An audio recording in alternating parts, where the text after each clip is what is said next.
everyone, welcome back to our channel. If you're new here, please hit the subscribe, bell notification and like button.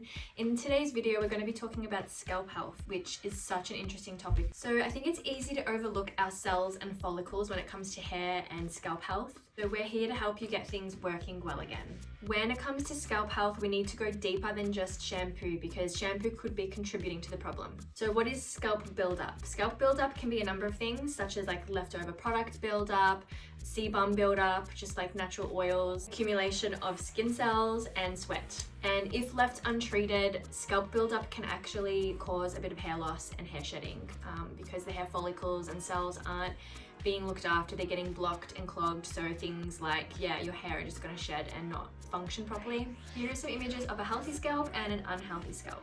A pre-wash is always a good idea, and you can use things like deep conditioning mask, a scalp scrub or a detoxifying product, but we have 3 ingredients that are going to be really beneficial for your scalp, and they're really easy for you to just make at home. And they are tea tree oil, baking soda or salt, and apple cider vinegar, of course. You can make that at home on your own. You just combine them together and you have your pre-wash scalp treatment. So why are these ingredients so good for your scalp? So the baking soda and salt acts as like a gentle exfoliant, so it's breaking up and getting rid of all the buildup on your scalp, while the tea tree oil and apple cider vinegar are actually some of the best antibacterial treatments out there. So it's really good for like when bacteria is growing and building up on your scalp.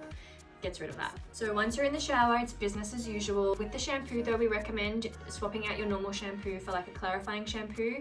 This whole treatment and routine should be done every 2 weeks. So if you do the pre-wash with the ingredients, then a clarifying shampoo straight after every 2 weeks, then you're going to get a really deep clean, and you don't want to use clarifying shampoos too often because they do dry out the hair.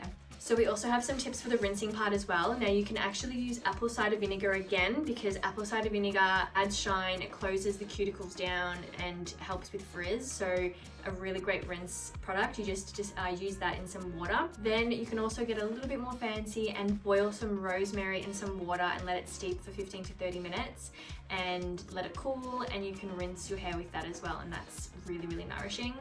And then we've also got lemon and water as well, which is great for alkalining the hair and adding shine. Then your post-treatment, once you're out of the shower, it would be really beneficial if you added like a really nice detoxing oil.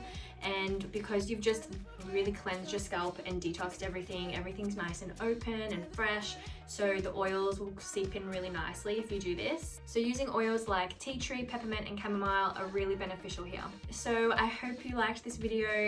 Wanted to keep it really quick and informative. I think that these are some really great tips for just a good detox every couple of weeks, and I've really noticed a difference in my hair and the way it feels and the way my scalp is sort of just like, I don't know, I feel like it's flourishing a lot more with hair growth and stuff like that, which is great because I need that. If you liked this video, please give it a thumbs up, subscribe and hit the bell notification button if you want to see more content like this, and we'll see you next time. Bye.